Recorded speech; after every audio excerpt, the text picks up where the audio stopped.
Ladies and gentlemen, from the United Nations, Dr. David Nabarro. Thank you very much. Thank you.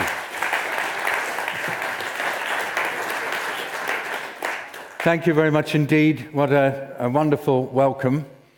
Actually, I'm just enormously fortunate because I've had a life which has enabled me to work on many different issues in a lot of different places.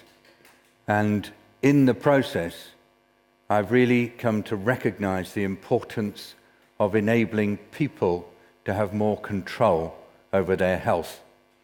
And that's why I'm here today. I will start just with a couple of minutes, talking about breast cancer as a public health doctor, because I think in a way that's what you would expect of me. But then what I want to do is to focus on DearMamma and what I believe it offers to women everywhere. Yes, breast cancer is a disease that causes enormous suffering to hundreds of thousands of women in our world. We all know people who've experienced breast cancer. We all know people whose lives have been cut short, often tragically.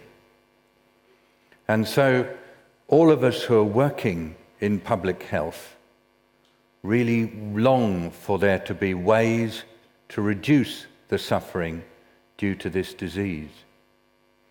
And as Sonia Dinner has just said, one of the biggest difficulties is that it is a disease associated with stigma and shame. I don't personally understand why, but I can venture some guesses. But the reality is that early diagnosis and treatment of breast cancer does give us extraordinary results, and that too often the diagnosis is delayed, and that leads, unfortunately, to an early death. Now, we have in this room women who are alive, who have had breast cancer, and who are fighting and winning their own battle so that they can continue with their families, with their communities, living the full lives that they want to live. And one of the awful indignities of our world is that that experience is not available to every woman.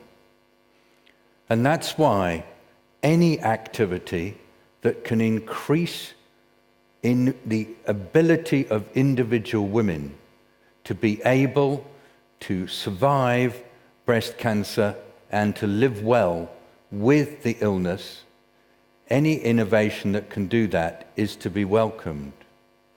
But if that innovation also contributes to services that enable women not only to identify that they may have a disease, but also to get treatment as well, then that is real progress.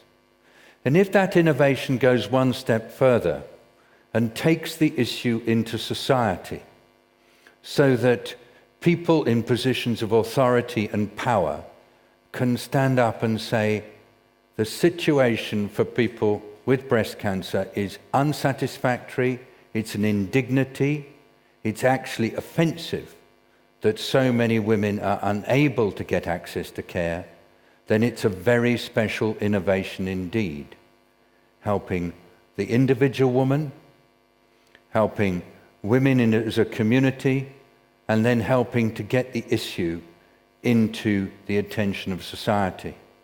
And ladies and gentlemen, that's what I believe DearMamma has the potential to do. Helping individuals, helping establish good services, and helping get the issue higher up the ladder of political attention so that it's taken more seriously. So as somebody who's done international health all my professional life, it's a real honor to be standing in front of you and saying to all of you, I believe that this innovation has extraordinary potential for women everywhere. And because it has potential for women everywhere, I hope that the men who are experiencing this and who are part of this will themselves embrace this innovation and themselves say, we want all women to be better able to deal with the threat of breast cancer in their lives. Thank you, Sonia Dinner. Thank you, dear Mama.